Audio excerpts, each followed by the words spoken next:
Benar, jadi mungkin nggak tahu ya, tapi saya ini bukan sombong, tapi karena kita kan udah berkali-kali ya ngikutin. Bukan baru sekali dua Iya, kali. TPA itu berbolak-balik gitu ikut TPA. Jadi waktu ikut tes TPA BPSDM sama TPA LPDP, waktu yang LPDP itu kan sebelum BPSDM, jadi kayak so hard gitu. Saya kuantitatif saya nggak terlalu bagus, itu susah banget rasanya LPDP.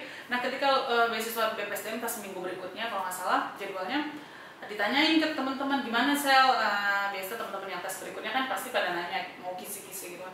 Oh gampang banget gitu, oh lebih gampang dari beasiswa LPDP. Terus anak ibu suruh aja ya anak SD bisa lulus gitu kan gitu. Tiba-tiba pas semua kan namanya enggak. Jadi itu bikin apa karena sombong ya.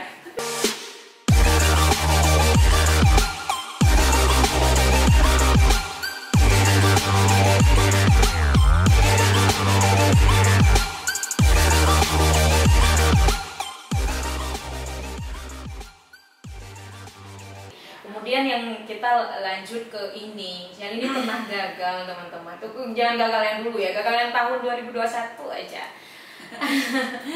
Iya, jadi kadang memang itu saya refleksi ya, kalkulasi manusia itu kadang memang sering gak cocok sama kalkulasi Tuhan. Jadi tahun 2021 mutusin buat daftar 3 beasiswa AS, LPDP, dan beasiswa Pemda Aceh atau kita biasa dengar beasiswa BPSDM. Sebenarnya BPSDM itu sebagai backup ya, yang AS itu kayak top priority tapi kayak agak impossible lah, karena kita tahu AS kuotanya sangat sedikit. PDP kan nggak ada kuota, asal kita masukin ke masuk ke grade mereka, skor kita passing grade pasti lewat. Nah jadi ternyata justru beasiswa BPSDM sih yang nggak lewat. Seorang Shelly dengan lulus AS dan lulus LPDP dan lulus BPSDM. Jadi ya begitulah ceritanya. Di TPA lulusnya di TPA. TPA itu kalau nggak salah tahap kedua ya, setelah administrasi TPA kan prosesnya kan. Iya, benar. Jadi mungkin nggak tahu ya, tapi saya ini bukan sombong, tapi karena kita kan udah berkali-kali ya ngikutin. Bukan baru sekali dua kali. Iya, TPA itu berbolak-balik gitu ikut TPA. Jadi waktu ikut tes TPA BPSDM sama TPA LPDP, waktu yang LPDP itu kan sebelum BPSDM, jadi kayak so hard gitu. Saya kuantitatif saya nggak terlalu bagus, itu susah banget rasanya LPDP. Nah ketika beasiswa BPSDM pas minggu berikutnya kalau nggak salah jadwalnya, ditanyain ke teman-teman gimana sel, biasa teman-teman yang tes berikutnya kan pasti pada nanya mau kisi-kisi gitu kan. Oh gampang banget gitu, oh lebih gampang dari beasiswa LPDP. Terus anak ibu suruh aja ya anak SD bisa lulus gitu kan gitu. Tiba-tiba pas semua namanya enggak. Jadi itu bikin apa karena sombong ya, tapi bukan sombong, tapi kan memang yang harus kita logiskan gitu kan. Iya benar gitu, jadi apa ya logikanya gitu iya. Ya oke lah, kembali kepada takdir, tapi logikanya nih soal seperti ini, Shelly pernah bilang ini untuk anak SD bisa nyelesain gitu, tapi Shelly nggak lulus. Iya benar, kita kira diskusi kan gak lewat, ya udahlah, kita move on, nggak mencari tahu sampai kemana, ya udah deh, kalau lulus berarti nggak rezeki di situ kan. Tapi kita udah coba, ya udah kita fokus ke yang lain akhirnya gitu. Tapi banyak sis kan ikut juga ya. Iya. Enggak. TPA juga. Iya, di TPA juga gagal. Iya. Kalau di wawancara gagal sudah sering ya, tapi kalau di TPA gagal tuh kayak pertanyaan besar gitu. Sebegitukah soal TPA itu gitu? Iya, Apakah betul. kunci jawabannya adalah tidak sama dengan cara menghitung saya gitu? Benar ya. Saya yang harus perbaiki lagi diri. Dan saya juga baru tahu, kita move on lagi, kita lanjut ke TPA. Saya baru tahu ternyata LPDP juga ada TPA-nya ya. Betul. Jadi LPDP tahun lalu itu kan banyak banget tuh buka jalur, ada jalur yang khusus Kemdikbud yang beasiswa untuk dosen dan pelaku budaya. Teman saya ada yang dua-dua lulus, yang satu cuma LOE aja justru kalau dosen. Nah waktu itu karena belum ada LOE nggak daftar, walaupun ada dosen. Yang pelaku budaya ada interviewnya, ada wawancaranya. Nah itu jalur yang mudah ya. Yang LPDP yang reguler itu ada tes TPA-nya. Hanya yang reguler yang ada tes TPA-nya. Iya. Kalau yang jalur dosen LPDP gitu. Ya jalur dosen tuh nggak ada tes TPA. Mungkin karena udah jelas juga kan ini bakal balik ke negara. Kalau ini kan harus diseleksi dulu. Jadi filternya lebih kecil kali ya. Iya. Kalau ini kan LPDP reguler yang benar-benar satu reguler, ada yang targeted yaitu PNS, Polri, terus PNS, TNI, Polri, kemudian yang ketiga afirmasi. Nah saya ngambil yang targeted tadi yang PNS. Jadi dari situ passing grade-nya masuk juga, alhamdulillah ternyata lulus gitu. Tapi mungkin ya karena kita semakin lama itu kan kita semakin spesifik nih keilmuannya. Kayak saya bertahun-tahun belajar psikologi, jadi udah nggak keep up banget sama TPA. Beda kayak kita lulus S1, lulus SMA aja, matematika tuh masih ingat rumus. Sekarang ingat, coba rumus keliling lingkaran apa? Enggak, diameter aja baru belajar kemarin karena memang mau ikut TPA gitu. Memang kayak harus belajar lagi. Iya benar. Jadi memang kayak aduh apaan ya keliling lingkaran, trapesium gitu. But you prepare for that? For TPA-nya sendiri? Prepared, tapi kayak nggak expect dengan pertanyaannya. Dan ada juga pertanyaan di LPDP itu yang itu baru ketemu soal kayak gitu. Jadi ternyata itu udah dipakai rupanya untuk seleksi masuk kampus sekarang SBMPTN ya. Jadi kayak ada pernyataan A dan B, terus mana yang bisa menyelesaikan permasalahan X gitu. Apakah A cukup, B cukup, A dan B cukup gitu. Itu kayak apaan ini kayak gitu. Udah lama. Iya, mungkin masuk ke silogisme kayak gitu ya. Enggak juga ya? Enggak, tapi kayak SBMPTN ada gitu. Berarti sekarang anak SMA soal TPA-nya sudah setinggi itu ya. Jadi kayak oh ternyata tapi kan but I nail it at the end gitu. So ternyata PDP mungkin asal masuk aja nih ke passing grade, you can masuklah ke tahap berikutnya gitu. Tempat wawancara dan lain sebagainya. Oke, lanjut ke persiapan ke proposal dulu apa wawancara dulu nih? Nah kalau LPDP enaknya itu ada jalur LOE dan non LOE ya. Jadi sebenarnya daftar LPDP itu last minute sis. Karena itu tadi sebenarnya awalnya mau ke Inggris lewat beasiswa BPSDM. Karena BPSDM kemarin pilihnya Inggris. Ada satu kampus yang saya suka banget gitu. Terus daftarlah di BPSDM pilih Inggris. Nah di LPDP itu kan kampusnya udah ditentuin, ada top 100 in the world ya. Dan kadang jurusan kita nggak ada, bukan berarti nggak di kampus bagus. Kadang kalau S3 apalagi profesornya harus di kampus tertentu kan. Kadang profesornya udah sangat expert di situ, tapi dia nggak ada di list LPDP. Jadi ngehubungin profnya dulu gitu. Oh ternyata oke, saya mau supervisi kamu. Ada satu kampus di Australia yang dibilang dia oke, mau supervisi, makanya akhirnya last minute daftar LPDP karena di kampus masuk ke listnya si LPDP gitu. Karena LPDP ini kan syaratnya kita upload semua ya, nggak ada harus bikin ke kelurahan, ke pemerintahan, kemana. Jadi last minute juga buat ADM-nya masih bisa bisa, bukan lagi buat SKCK dan lain sebagainya ya. Masih bisa di-handle. Kalau LPDP last minute misalnya, oh kita mau daftar 3 hari, udah gampang kan. Tapi secara substansi kan kita udah siap. Kan ada beberapa pertanyaan essay ya, kalau nggak salah. Saya belum pernah daftar LPDP sih, jujur. Iya, ya kan. Ada kan itu secara substansi pasti Cheryl ini udah prepare sebenarnya. Udah tahu nih mau ditulis apa. Ya dan harus di proofread juga berkali-kali. Tapi kalau LPDP saya banyak pengalaman saya dan teman-teman juga kayak ADM-nya itu mostly akan lewat. Asal kita submit skor, surat-surat izin, terus skor IELTS mencukupi semua, mostly akan lewat. Dan begitu substansi itu akan dikejar ketika beasiswa, ketika wawancara. Karena yang daftar ribuan banget ada. Berarti tahap pertama memang di administrasi itu memenuhi syarat kan? Iya, asal kita masukin aja gitu. Kadang-kadang kayak suratnya mungkin belum distempel gitu kan, lewat gitu. Karena ya memang kita masukin tadi gitu. Tapi kalau AAS dia udah dari ADM itu udah dilihat isinya gitu, isi proposal riset kita apa gitu. Itu ya teman-teman, kalau misal AS kondisinya seperti itu dan LPDP beda. Jadi kayaknya teman-teman ini harus juga make sure satu beasiswa itu beda dengan beasiswa yang lain. Dan juga tadi yang kita sempat bahas juga concern dia apa gitu. Betul, itu penting sekali ya Shelly. Tadi Shelly kan sempat sebutin 7 trik gitu untuk mungkin secara general untuk beasiswa bisa lulus. Yang pertama adalah saya lupa tadi. Ya tadi jadi memang sebenarnya nggak spesifik 7 ya, ada banyak, tapi beberapa yang saya refleksikan memang pertama kita harus tahu dulu, karena setiap pemberi beasiswa ini kan mereka punya targetnya gitu ya, beda-beda. Kita nih sedang di grooming gitu istilahnya sama si beasiswa mau jadi apa gitu. Kalau LPDP itu kan saya yakin banyak yang udah tahu kita harus kontribusi untuk Indonesia yang dikejar gitu. kamu lulus mau ngapain sih, makanya untuk reguler passing grade-nya itu lebih tinggi karena mereka belum jelas nih mau ngapain, balik nggak nih ke Indonesia, apa nih kontribusinya gitu ya. Tapi kalau PNS kan udah jelas ya, jadi makanya passing grade-nya agak direndahin, which is masuk akal ya. Jadi harus tahu dulu kita mau yang mana, mau PDP atau AS atau apa beasiswa lain gitu. Kalau Pemda Aceh sendiri kayaknya ke Acehan ya, lebih mau nggak balik ke Aceh. Nah, jadi dari situ ngelihat mana kita mau masuk.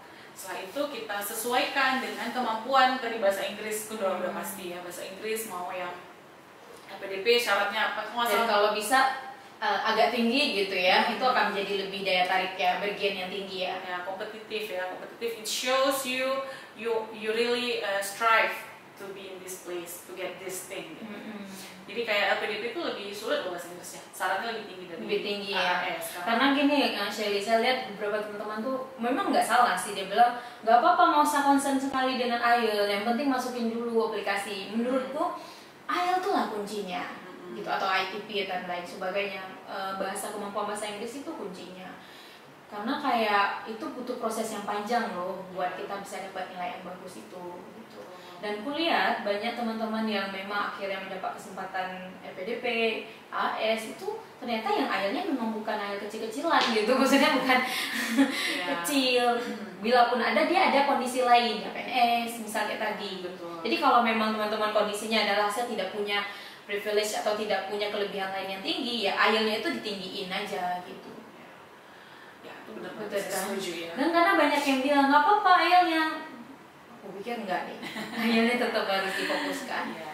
Dan itu juga panjang untuk mendapatkan Iya, AS gitu, nggak iya. hari tes besok kecuali Iya. kamu lahir di luar negeri atau Iya benar. Iya. Beda dengan proposal. Iya. Proposal masih bisa kayak cengebel banget. Tahun ini kita mau teliti apa, tahun depan udah terpikir nanti lain lagi. Tapi kalau IELTS tuh kayak harus siapnya, dan harus konsisten. Dan sekarang karena saya juga merasa improve banget kemarin, banyak sekali konten-konten YouTube terkait IELTS ini yang bagus-bagus. Mereka sebenarnya jual kelas kayak gitu ya, kelasnya secara online. Tapi kayak ada yang free-nya gitu, jadi pintar-pintar aja cari yang free kalau nggak sanggup bayar, karena kan pasti kalau di luar kan sampai pakainya pakai dolar ya, bayar pasti tinggi. Tapi ya itu, dan aku baru kayak merasa ini harus diketahui banyak orang gitu, bahwa kamu bisa belajar IELTS, coba cari yang free itu di internet banyak. Apalagi zaman COVID kemarin ya, semua online banyak banget sih, emang benar. Sebenarnya kemarin sempat juga sih di COVID yang dibebaskan JRI ya. Oh iya benar ya, itu jadi bisa cerita take dikit advantage ya. ya. Jadi sebenarnya sejak lulus dari Texas tahun Desember 2016 itu selalu ingin balik ke Amerika. Pertama karena memang psikologi itu sangat berkembang ilmunya di sana ya, penelitian di sana itu lab based, which is penelitian terbarukan ya, di ilmu psikologi itu yang seperti itu gitu. Kemudian karena udah berapa kali tinggal di Amerika, jadi kayaknya lebih familiar saja, lebih enak kalau bawa keluarga, tinggal keluarga yang adaptasi karena saya udah beradaptasi gitu. Jadi pengen gitu. Nah, sampai kita bertemu lah ya di momen itu takdir yang pertemukan kita. Dulu aku nggak mengenal seorang yang hebat seperti Shelly ini saja. Nah, jadi kita sampai ketemu akhirnya karena kita lagi dalam proses berjuang. Iya bener ya. 2019 awal ingat ya. Sebenarnya secara keilmuan public health ini juga profesor-profesorku yang luar biasa di UI itu juga lulusan Amerika. Aku juga merasa kayak kiblatnya public health semestinya ke Amerika. Makanya waktu itu memang seperti saya, mungkin aku memang belum pernah sekolah di sana, tapi kayak punya goal yang besar sekali ke Amerikanya gitu. Iya. Memang nggak bisa kita pungkiri ya, kiblat keilmuan masih banyak di sana ya, karena mungkin mereka kuat di infrastruktur risetnya. Itu yang membuat juga banyak sekali saingan kita. Betul, bukan cuma kita aja di seluruh dunia mau berpikir hal yang sama bahwa gitu. Amerika adalah tempat terbaik. Iya. Kalau mau belajar langsung sama ahlinya gitu ya. Jadi akhirnya tahu gitu, kalau di US itu kan S3 dia funding dari kampus. Kayak mostly akan dapat assistantship, either itu assistantship atau teaching assistantship. Nah itu yang membuat itu menjadi sangat kompetitif. Ya, karena kampus itu nggak mau tahu kalian itu udah punya beasiswa atau enggak, itu nggak garansi. Yang penting riset kamu bisa nih kuliah di sini, riset masuk, itu kita akan bayar. Jadi tahu dari situ ternyata mereka akan ada sistem JRI nih. Nah, karena kita udah lama nggak belajar TPA, apalagi TPA bahasa Inggris. Oh my god. Kayak pertama lihat tuh slope, apaan slope ini? Ada ingat gak ya? Slope. Dan akhirnya hanya Kak Mira saja yang bisa jawab. Iya benar. Karena Kak Mira ini, teman-teman, karena Kak Mira ini basicnya memang matematika. Jadi saya yang kayak kualitatif banget, orangnya narasi banget, kuali banget, kuanti itu yang kayak momen yang sangat menakutkan. Iya benar ya. Jadi kita bersyukur juga sama Education USA di UIN Araniri ya di Aceh. Jadi yang banyak bantu kita yang pertemukan kita ini yang tadi para ambis, if you people call it now ya, tak apa sih kalau dibilang ambis untuk hal yang positif menurut saya. Jadi kita ketemu belajar ya intens selama 3 bulan, lalu dikasih voucher untuk ikut tes GRE free dari Education USA. Walaupun pada akhirnya saya coba juga nih karena nggak mau menyia-nyiakan tadi kesempatan dan fasilitas yang udah dikasih. Saya coba daftar ke tahun 2019 itu daftar ke Maryland dan University of San Diego, UC San Diego ya. Tentu ada application fee dan banyak dia, ya. Tapi memang sadar GRE-nya tidak kompetitif karena mereka minta gini nih, kita nggak lihat minimum, kita nggak ada nilai minimum, tapi kita terima 95% percentile, and we were like, oh my god, itu nggak minimum ya, tapi rata-rata 95, kita tuh di 50, kalau nggak salah saya skor saya 50 or 45, tapi ya I try, ya, kayak I want to know gitu, apa sih? Dan nggak akan regret sama sekali kan, karena kita udah coba. Coba kan di tahun oke, nggak lewat sis ya. Tentu setiap kegagalan ada hal yang kita pelajari dan buat kita down pasti ya. Take a moment waktu gagal kan, banyak banget nih habis duit gitu ya, pernah dipikir ya. Bener-bener habis duit loh, saya jadi saksinya berkali-kali ya. Soalnya berkali-kali itu juga teman-teman yang saya juga nggak sepakat kalau teman-teman ada yang kayak anak daerah mau sekolah kuliah keluar dan nggak disupport gitu dari segi finansial ya, bukan support modal saja. Maksudnya anak daerah dengan dia belum bekerja mungkin atau bekerja dengan gaji yang kita tahu gaji dia berapa kali baru bisa ikut IELTS kan, itu kayak suffer. Maksudnya jangan sampai kita itu berjuang tapi bukan berada di start yang sama gitu. Ya, gitu. Saya sampai detik ini masih sangat memperjuangkan itu gitu ketika teman-teman yang udah atau yang bekerja di instansi-instansi pemberi beasiswa, kamu nggak bisa mengatakan bahwa kan orang lain bisa, kenapa anak Aceh nggak bisa? Karena kita nggak start di tempat yang sama, dan uang itu memang pasti wajib ada gitu. Baik kamu pinjem dulu, ada karena banyak teman-temanku yang kayak pinjam dan akhirnya kan memang beasiswa bisa ya take like bisnis lah. Memang tetap beasiswa nanti kita gantiin, memang bisa investasi sih. Iya. Cuman ada orang yang mikir bahwa investasi di beasiswa itu nggak akan seberani itu terlalu risky gitu. Ada juga yang begitu. Ya. Tapi sejauh kita nih udah menjalaninya, ya akhirnya udah bobol semua tabungan. Harus berani sih yang pertama. Jadi ketika kita berani, kita akan mengambil calculated risk. Nah ya, jadi risikonya udah kita kalkulasi gitu. Oh kalau nggak lulus ini kita nggak akan down banget lah. Oke, I learned about it gitu kan. Oh apalagi kita nih yang di Aceh sih kalau tes paling deket ke Malaysia. Tapi itu karena COVID tutup kan nggak mungkin, kita semua harus ke Jakarta. Jadi kita kan apalagi semakin dewasa tanggung jawab makin banyak, biaya hidup makin banyak. Iya. Jadi banyak hal lain harus dibiayain juga gitu. Gak kayak dulu diri sendiri doang kita pikirin kan. Jadi kita akan kalkulasi kan, tahun 2019 tes gak lewat, tapi masih penasaran nih, mungkin di GRE gak lewatnya. Tahun 2020 banyak kampus di US itu memang dia mengeliminate semua requirement GRE. Jadi berani daftar lagi gitu ya, dan ikut beberapa webinar di kampus-kampus itu memang harus aktif ya. Kita pantengin terus, ada kampus yang memang bebasin application fee, kita saling sharing, nanti kita ikut webinar dia atau grad school fair ya, bebasin. Jadi akan tahun kedua ini akan daftar lagi, tapi budget untuk application fee segini gitu. Karena masih penasaran nih apakah GRE yang bikin gagal gitu ya. Dan itu hanya bisa